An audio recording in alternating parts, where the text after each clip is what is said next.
Hello friends, मैं हूं ए सिंह और आप देख रहे हैं ए सिंह साइंस जीएस, जिसमें हम लोग आज बात कर रहे हैं। बच्चे लोग, आपने नाम सुना होगा मोस्ट पॉपुलर खान सर का, जिन्होंने एक पॉकेट जीएस बनाया।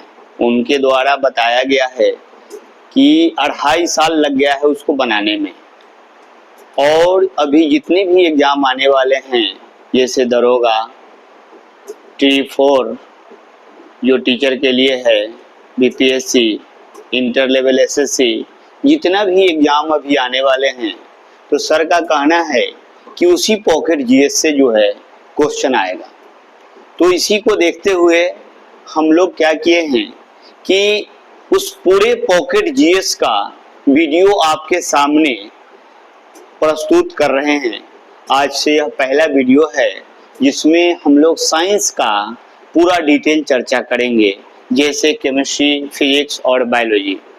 तो बच्चे लोग, आज हम लोग बात कर रहे हैं केमिस्ट्री का। आपको दिख रहा है मैटर अराउंड अस, हमारे आसपास के पदार्थ, हमारे आसपास के पदार्थ। बच्चे लोग ध्यान देंगे कि ये आसपास के जो पदार्थ हैं उसमें क्या चीज की चर्चा करना है। तो पहला नंबर आप देख रहे हैं क्या है, रसायन शास्त्र। तो बच्चे लोग ध्यान देंगे, A to Z, जब सर का इतना एक्सपीरियंस है और उन्होंने जिस चीज को तैयार किया है, अगर उसको हम A to Z line by line explain कर दे, आपको समझा दें, तो क्वेश्चन नहीं छूटेगा।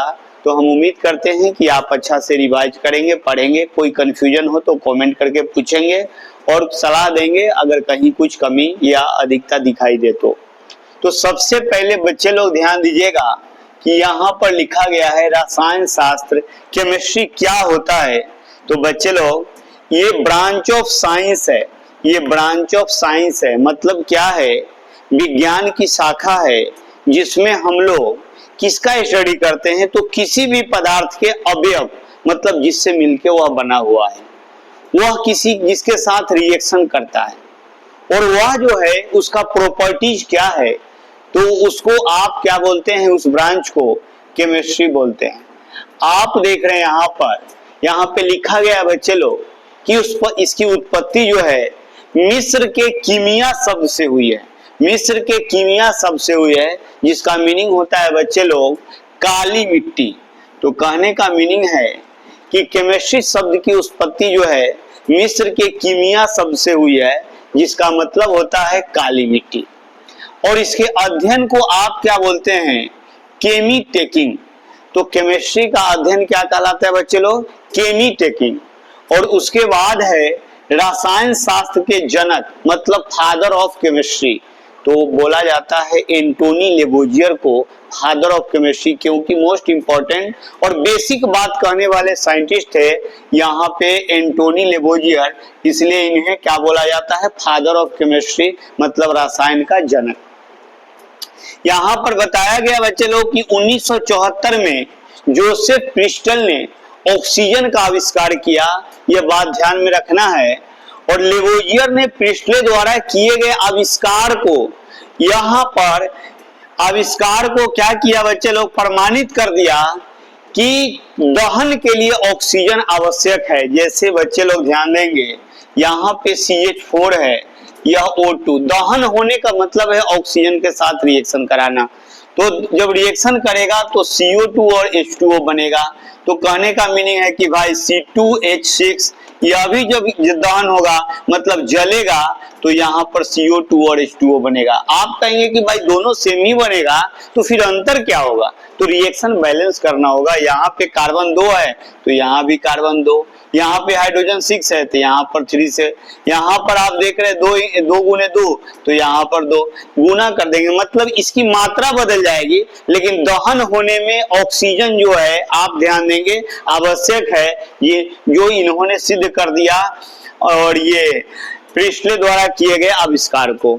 तो आपको मैंने यहाँ 2 रिएक्शन से बताया कि मीथेन जले या इथेन जले, मतलब मीथेन का दहन हो या इथेन का दहन हो, उसमें ऑक्सीजन चाहिए ही, और ऑक्सीजन के साथ जब रिएक्शन करेगा तो कार्बन CO2 में और हाइड्रोजन H2O में कन्वर्ट होता है। बच्चे लोग उसके बाद आप ध्यान देंगे कि द्रव्यमान संरक्षण का नियम यहाँ पर लेवोजियर ने दिया। इनका क्या कहना है कि रिएक्टेंट का मास और प्रोडक्ट का मास ऑलवेज बराबर होता है। यही मतलब रिएक्शन होने में इसका जो है कि मास चेंज नहीं होता है। सब लोग ध्यान देंगे, यहाँ पे CH4 है और यहाँ पे O2 है, यहाँ पर CO2 है और यहाँ पे H2O है। बच्चे लोग ध्यान देंगे, एक कार्बन तो एक कार्बन, 4 गो हाइड्रोजन तो यहाँ पर तो 4 हाइड्रोजन, यहाँ पर 2 ऑक्सीजन तो यहाँ पे 2 ऑक्सीजन और यहाँ पर तो हमने यहाँ पे 2 से क्या कर दिया, गुना कर दिया। तो बच्चे लोग ध्यान देंगे, रिएक्शन बैलेंस हो गया। तो आप देख रहे हैं क्या चीज कि यह 16 ग्राम हो गया, एक कार्बन 12 ग्राम, एक हाइड्रोजन का 1 ग्राम, तो 4 हाइड्रोजन का 4 ग्राम, तो 12 4 16 ग्राम, एक ऑक्सीजन का 16 ग्राम।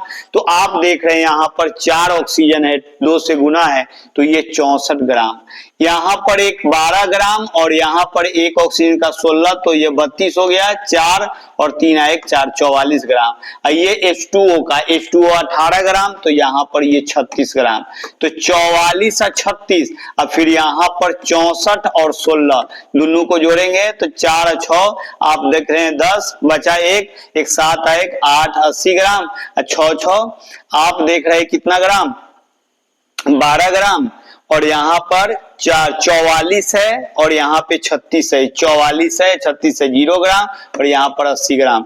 आप देख रहे हैं कि रिएक्टेंट का भी वेट 80 ग्राम और प्रोडक्ट का भी ग्राम 80 ग्राम, आप देख रहे हैं यहाँ पे 80 ग्राम। तो कहने का मतलब क्या है, ये द्रव्यमान संरक्षण का नियम यही हुआ कि किसी भी रासायनिक अभिक्रिया में रिएक्टेंट और प्रोडक्ट का द्रव्यमान हमेशा बराबर होता है। तो यही है द्रव्यमान संरक्षण का नियम, कुल द्रव्यमान के बराबर होता है। तो बच्चे लोग इसको फिर से समराइज करें कि केमिस्ट्री की उत्पत्ति कीमिया शब्द से हुई, जिसका मीनिंग होता है काली मिट्टी। यह मिस्र के शब्दों से लिया गया है। दूसरा नंबर आप देख रहे हैं कि केमिस्ट्री के अध्ययन, रसायन के अध्ययन को क्या बोलते हैं, केमे टेकिंग कहा जाता है। और रसायन शास्त्र के पिताजी मतलब जनक कौन है, फादर कौन है, तो एंटोनी लेवोजियर है। और उसके बाद है कि 1974 में जोसेफ प्रिस्टले ने ऑक्सीजन का आविष्कार किया। अब फिर लेवोजियर ने उस प्रिस्टले के आविष्कार को प्रमाणित कर दिया कि किसी भी पदार्थ के दहन के लिए, दैट मींस जलने के लिए ऑक्सीजन की आवश्यकता है। फिर नेक्स्ट पॉइंट में आपने देखा कि द्रव्यमान संरक्षण का सिद्धांत लेवोजियर ने दिया। इनका कहना है कि रिएक्टेंट का द्रव्यमान और प्रोडक्ट का द्रव्यमान हमेशा समान होता है। आप देख रहे हैं, मैंने यहाँ पर रिएक्शन से समझाया कि मीथेन का दहन हुआ तो यहाँ कार्बन डाइऑक्साइड और H2O बना, जिसमें रिएक्टेंट का मास और प्रोडक्ट का मास मतलब रिएक्टेंट का द्रव्यमान और प्रोडक्ट का द्रव्यमान 80-80 ग्राम है, मतलब इसमें मास चेंज नहीं हुआ। तो यही है द्रव्यमान संरक्षण का नियम। बच्चे लोग आपने इस बात को समझा। अब हम लोग बात करें यहाँ पर क्या चीज कि मैटर, इस दुनिया में जितना भी चीज है जो स्थान को घेरता है, जिसमें आप देख रहे हैं क्या चीज, कोई सामान है, आप देख रहे हैं क्या चीज, उसको आप मैटर बोलते हैं। जैसे उसकी डिटेल बाद में करते हैं, इस साइड के लाइन को हम लोग देख लेते हैं कि भारतीय रसायन विज्ञान का पिता कौन है, तो डॉक्टर पीसी राय। बच्चे लोग सबसे इंपॉर्टेंट बात कहने वाले साइंटिस्ट थे यहाँ पे एंटोनी लेवोजियर। तो इनको जनरली ये बोल दिया गया कि ये फादर ऑफ केमिस्ट्री है, लेकिन जो भारत के रसायन विज्ञान का पिता है वो डॉक्टर पीसी राय हैं। प्रफुल्ल राय उनका पूरा नाम हुआ। यहाँ पर इन्हें नाइट्रेट मैन ऑफ इंडिया भी कहा जाता है, जैसे किसी महापुरुष को आयरन मैन कहा जाता है, उसी तरह से इनको जो है कि केमिस्ट्री में केमिस्ट्री के पिताजी हैं, फादर हैं, इसलिए इनको कहा जाता है नाइट्रेट मैन ऑफ इंडिया। आप देख रहे हैं कि रसायन शास्त्र विभिन्न पदार्थों के पारस्परिक संबंध तथा उनके क्रिया विधि का अध्ययन है। जैसे आप जो है कि लोहा रख देते हैं तो उसमें जंग लग जाता है, उसमें जो है कि ऑक्साइड, हाइड्रोक्साइड, परऑक्साइड बना लेता है। तो उसी को यहाँ पर बताया गया कि पारस्परिक संबंध तथा उनके क्रिया विधि का, कैसे जंग लगा उसके क्रिया विधि का अध्ययन किया, तो वही कहलाता है क्या चीज बच्चे लोग, रसायन।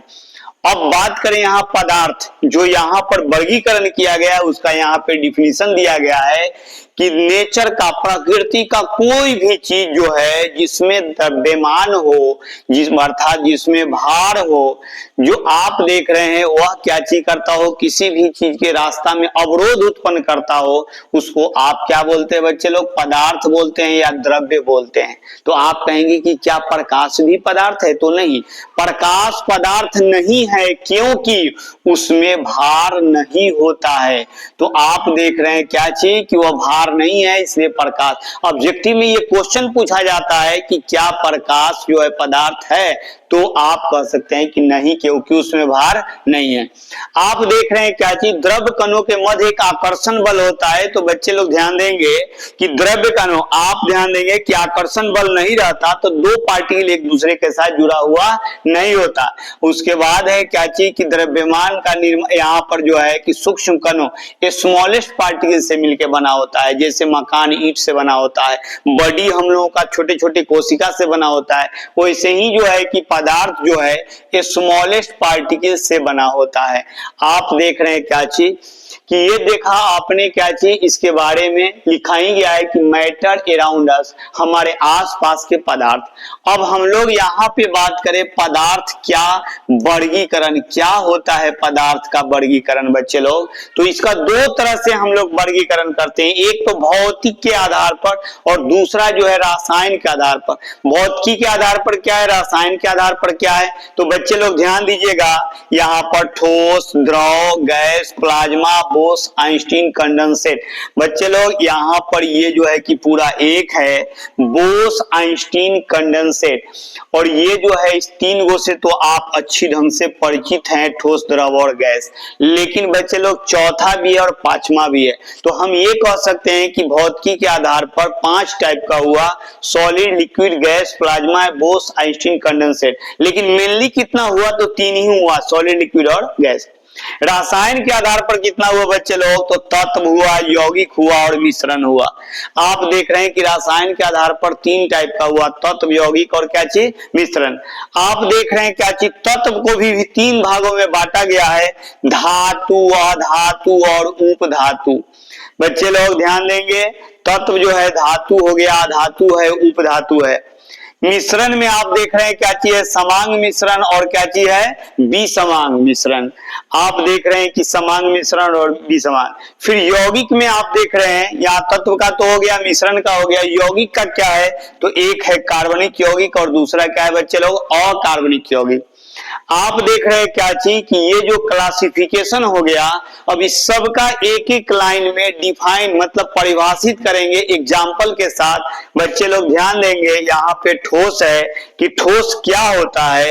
तो आप कह सकते हैं जिसका आकार निश्चित होता है, उसके बाद आयतन भी निश्चित होता है। तो ठोस है, मान लेते हो कि यहाँ पे ईंट है, तो बच्चे लोग यहाँ पर इसका आकार भी निश्चित है, आयतन भी निश्चित है।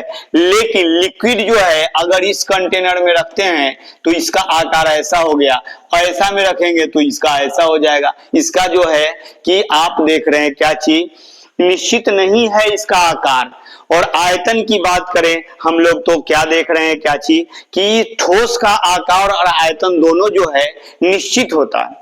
फिर आप देख रहे हैं इसमें अंतराण्विक बल क्या होता है? अधिक होता है। ये ठोस है, इसके मॉलिक्यूल को, इसके पार्टिकल को खींच के देखना चाह रहे हैं, लेकिन ये खिंचा नहीं रहा है। तो ठोस में ये सब प्रॉपर्टी हो गया। एग्जाम्पल की बात करें, आप देख रहे हैं पत्थर है, लकड़ी है, लोहा है, ये सब क्या है बच्चे लोग? ठोस है। ठोस के 2 प्रकार हैं, एक है क्रिस्टलीय और दूसरा है अक्रिस्टलीय। तो इसको फिर हम लोग नेक्स्ट वीडियो में बच्चे लोग एक्सप्लेन करते हैं। आज के एपिसोड में इतना ही बच्चे लोग, आज इतना ही रहने देते हैं, इसको अच्छा से रिवाइज करिए। Thank you.